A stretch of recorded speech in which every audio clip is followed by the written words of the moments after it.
বন্ধুরা, আজকে একটা নতুন গল্প নিয়ে আসলাম তোমাদের মাঝে। এটা সত্য এবং বাস্তব জীবনের ঘটনা। শেষ পর্যন্ত শোনার অনুরোধ রইল। শুনলে তোমার মধু চলে আসবে। দেরি না করে চলো শুরু করা যাক। ডাক্তার সাহেব, আপনি আমাকে বাঁচান। ডাক্তার বলল, তোমার মাকে বাঁচাতে হলে 5 লাখ টাকা কাউন্টারে জমা দিতে হবে। আমি বললাম, ডাক্তার সাহেব, আমি মাত্র ক্লাস 7-এ পড়ি। আমার বয়সটা অল্প। আমি একজন ছোট মেয়ে। আমার কোনো ভাই বোন নাই। আমার মা ছাড়া এ পৃথিবীতে কেউ নেই। ডাক্তার বলল, তোমার কে আছে বা কে নেই সেটা আমার দেখার বিষয় না। আমি ডাক্তার সাহেবকে বললাম, আপনি একটু দয়া করুন। ডাক্তার তখন বলল, আমি একটা শর্তে তোমার মাকে বাঁচাতে পারি। আমি বললাম, আপনি বলুন কিশোর, আমি সব মেনে নেব। ডাক্তার বলল, তুমি আমাকে কিছু দিতে হবে। আমি বললাম, কি দিতে হবে ডাক্তার সাহেব? ডাক্তার বলল, তুমি আমার অন্য একটা অফিসে এসো। আজ রাত 12টার পরে আমি তোমার মায়ের সমস্ত চিকিৎসার খরচ আমি দেব। ডাক্তার সাহেব যখন রাতের কথা বললেন তখন আমার মনের ভিতর ভয় কাজ করছিল, কিন্তু কিছু করার নেই। আমি ডাক্তার সাহেবের কথা না শুনলে আমার মায়ের চিকিৎসা হবে না। আর তাই আমি বাধ্য হয়ে আমি ডাক্তারের সাথে রাত 12টায় তার অফিসে গেলাম। ডাক্তার আমায় দেখে বললেন, তুমি এসেছ, আসো আমার রুমে। আমি ডাক্তার সাহেবের রুমে গেলাম। তারপর ডাক্তার সাহেব বললেন, তোমার কাছে আজ আমি যা চাই তাই দিতে হবে। যদি না দাও তাহলে তোমার মা বাঁচবে না। তারপর ডাক্তার সারা রাত আমার সাথে যা করেছিল তা শুনলে তোমাদের অবস্থা খারাপ হয়ে যাবে। আসল ঘটনাটি শুরু করার আগে তোমাদের কাছে একটা অনুরোধ, তোমরা আমার চ্যানেলটিকে সাবস্ক্রাইব করে পাশে থাকবেন। তাহলে আসল ঘটনা শুরু করা যাক। আমার মায়ের শরীর খুব খারাপ ছিল। আমি তাকে ডাক্তারের কাছে নিয়ে গেলাম, কিন্তু তার চিকিৎসা করানোর টাকা আমার কাছে ছিল না। ডাক্তার বলল, মায়ের চিকিৎসা করাতে হলে আমার অফিসে চলে এসো। মায়ের চিকিৎসার জন্য আমি ডাক্তারের পার্সোনাল অফিসে গেলাম। আমার নাম সাইমা। আমার বয়স 13 বছর। যখন আমার মায়ের শরীর খারাপ হয় তখন তাকে আমি অনেক ডাক্তার দেখাই, কিন্তু কোনো লাভই হয় না। দিন দিন মায়ের অবস্থা আরও খারাপ হতে থাকে। ডাক্তাররা মায়ের রোগটাকে অপ্রতীক আর্য ঘোষণা করেছিল, কিন্তু মা ছাড়া আমার আর কেউ ছিল না। আমি মায়ের এই অবস্থা দেখে খুবই কাঁদতাম। আমি মায়ের একমাত্র মেয়ে ছিলাম। আমার কোনো ভাই বোন ছিল না যে আমাকে সাহায্য করবে। মায়ের চিকিৎসার জন্য আমি আমাদের সমস্ত জমিজমা বিক্রি করে দিয়েছিলাম। এখন আমার হাতে বেশি টাকাও নেই।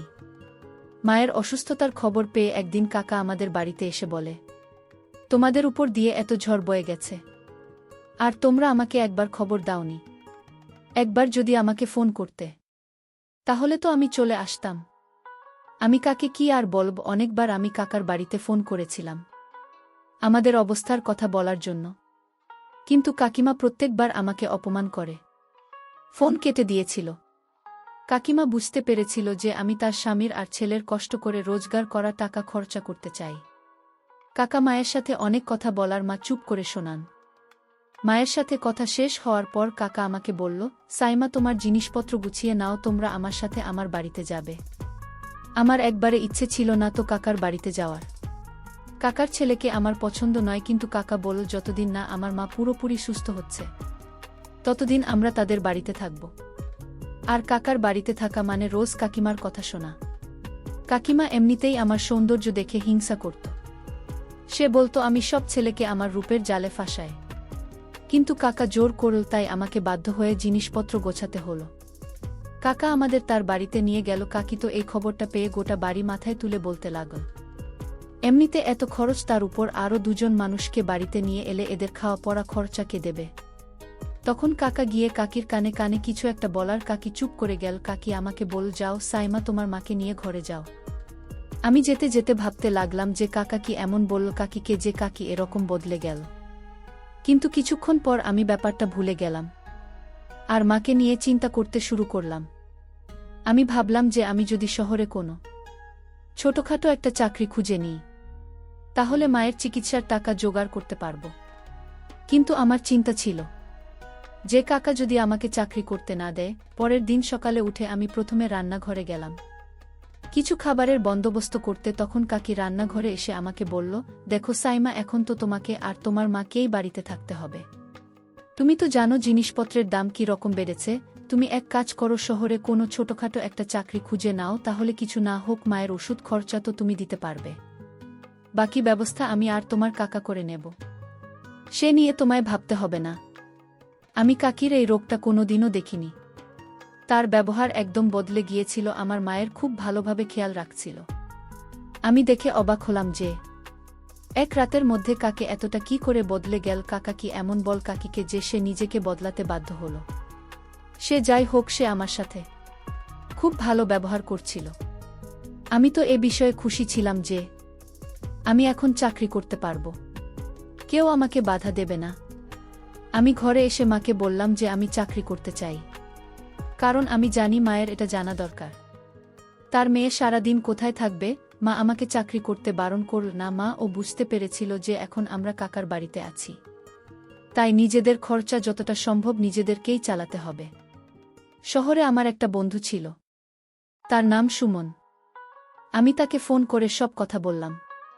সে বলল, সাইমা, তুমি আমাকে 2 দিন সময় দাও, আমি চেষ্টা করছি আমার অফিসে তোমাকে একটা কাজ জোগাড় করে দিতে। যদি তোমার এখানে কাজটা হয়ে যায় তাহলে খুব ভালো হবে, আমরা 2 বন্ধু একসাথে কাজ করতে পারব।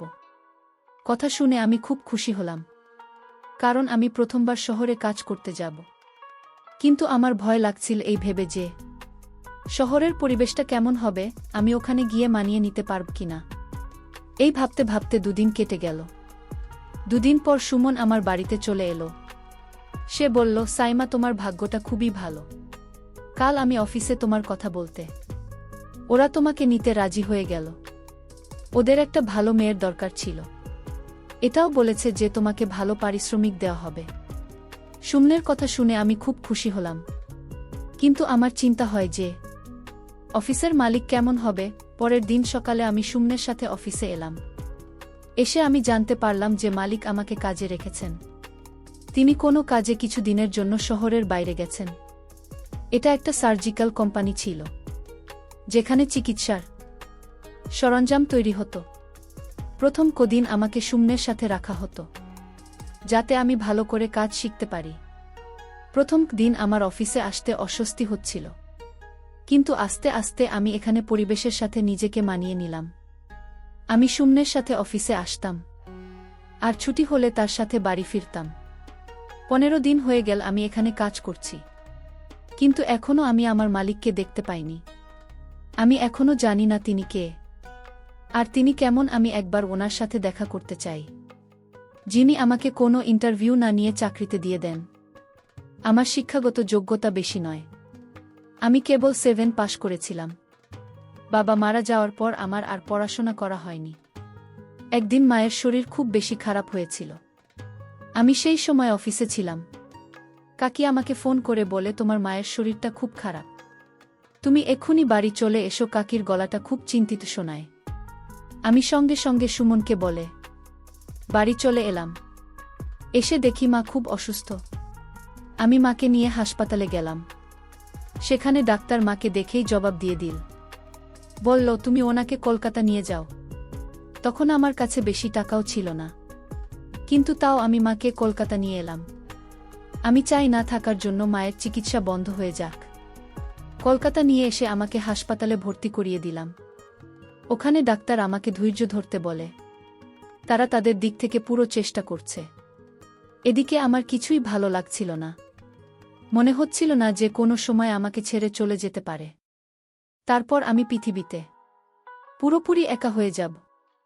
প্রায় 24 ঘন্টা পর ডাক্তার আমাকে তার অফিসে ডাকেন, আর দেখে বলেন, তোমার মায়ের অবস্থা খুব খারাপ, তার হার্টের অবস্থা খুব খারাপ হয়ে গেছে। আমাদের এখনই তার চিকিৎসা শুরু করতে হবে। তার জন্য তোমাকে 5 লাখ টাকা জমা দিতে হবে, তবে আমরা তোমার মায়ের চিকিৎসা শুরু করতে পারব।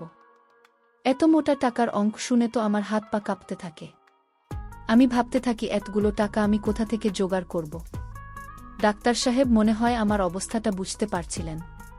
তিনি আমাকে জিজ্ঞেস করেন, তোমার কিছু অসুবিধা থাকলে আমায় বলতে পারো। আমি আমার 2 হাত দিয়ে মুখ থেকে কাঁদতে লাগলাম, আর কাঁদতে কাঁদতেই বললাম, ডাক্তার সাহেব, আমার কাছে এত টাকা পয়সা নেই। আমি আমার মায়ের চিকিৎসাও করাতে চাই, কিন্তু আমার কাছে একটা টাকাও নেই। আপনি বলে দিন। কি এমন করলে আমি আমার মায়ের চিকিৎসা করাতে পারব? আমি অনেক কষ্টে টাকার ব্যবস্থা করে ওনাকে কলকাতা নিয়ে এসেছি। ডাক্তার সাহেব চিন্তায় পড়ে যান। উনি আমার কাঁধে হাত রেখে বললেন, ঠিক আছে, আজ বিকেলে তুমি আমার অন্য একটা অফিসে এসো, সেখানে আমি তোমাকে কিছু কাজ দেব আর টাকাও দেব, যেটা দিয়ে তুমি তোমার মায়ের চিকিৎসা করাতে পারবে। তুমি যদি আমার কথা না শোনো তাহলে তোমাকে আর বাঁচানো যাবে না। আমি কোনোভাবেই মাকে হারাতে চাই না। তাই আমি ডাক্তার সাহেবের কথা মেনে নিলাম। বিকেলে আমি ডাক্তার সাহেবের দেওয়া ঠিকানায় গিয়ে পৌঁছালাম। যেখানে উনার আরও একটা অফিস আছে, সেখানে গিয়ে আমার একটা বড় ঝটকা লাগল। কারণ সেটা সেই অফিস যেখানে আমি সুমনের সাথে অফিসের কাজ করি। সন্ধে 7টা বাজছিল। ডাক্তার সাহেব আমার জন্য অপেক্ষা করছিলেন। তিনি আমাকে দেখে হাত ধরে তার অফিসে নিয়ে আসেন এবং বসতে বলেন। আমার একটু ভয় করছিল, কারণ অফিসে আমি একদম একা ছিলাম। কিছুক্ষণ বসার পর ডাক্তার সাহেব বললেন, তুমি তোমার মায়ের চিকিৎসা করাতে চাও, তাই না? তুমি আমার জন্য কি করতে পারবে? আমি বললাম, স্যার, আপনি যা বলবেন আমি তাই করব। আপনি শুধু আমার মাকে বাঁচিয়ে দিন। আমার কথা শুনে ডাক্তার সাহেব কিছুক্ষণ ভেবে বললেন, তোমাকে আমার অফিসে কয়েক রাত থাকতে হবে। আমি তোমার থেকে যা চাইব তোমাকে তাই দিতে হবে। তুমি যদি আমার কথা শোনো তাহলে তোমার মায়ের চিকিৎসার সব খরচ আমি দেব, আর যদি না শোনো তাহলে কালকে তোমাকে নিয়ে অন্য কোনো হাসপাতালে চলে যেও। উনার কথা শোনা ছাড়া আমার আর কোনো উপায় ছিল না। আমি বুঝতে পারছিলাম না ডাক্তার সাহেবের নজর আমার অন্যদিকে। আমি বললাম, স্যার, আপনি আমাকে অফিসের কাজ দিন, আর প্রতি মাসের পারিশ্রমিকটা আপনি রেখে দেবেন। উনি বললেন, তুমি সত্যিই খুব সরল, এতগুলো টাকা কি কেউ এমনি এমনি দেয়? তুমি আমাকে খুশি করতে পারলে আমি তোমার মায়ের চিকিৎসা করব। বাধ্য হয়ে আমাকে মায়ের চিকিৎসার জন্য ডাক্তার সাহেবের কথায় আমার রাজি হতে হয়। তারপর ডাক্তার সাহেব আমার সাথে। বন্ধুরা, সেটা আমি ভাষায় প্রকাশ করতে পারছি না। আসলে আমি একটা ছোটখাটো মেয়ে। আমি ডাক্তার সাহেবকে বলেছিলাম, ডাক্তার, আমার তো তেমন বয়স হয়নি। তারপরও ডাক্তার আমার কোনো কথা শুনল না। এছাড়া তো আমার আর কোনো উপায় ছিল না। আমার নিজের উপরই ঘেন্না হচ্ছিল। পৃথিবীর সমস্ত ডাক্তারদের উপরে রাগ হচ্ছিল। মনে হচ্ছিল এরা কেমন ডাক্তার, রোগীদের প্রাণ বাঁচানোর জন্য। এরা লোকদের যা ইচ্ছা তাই করে।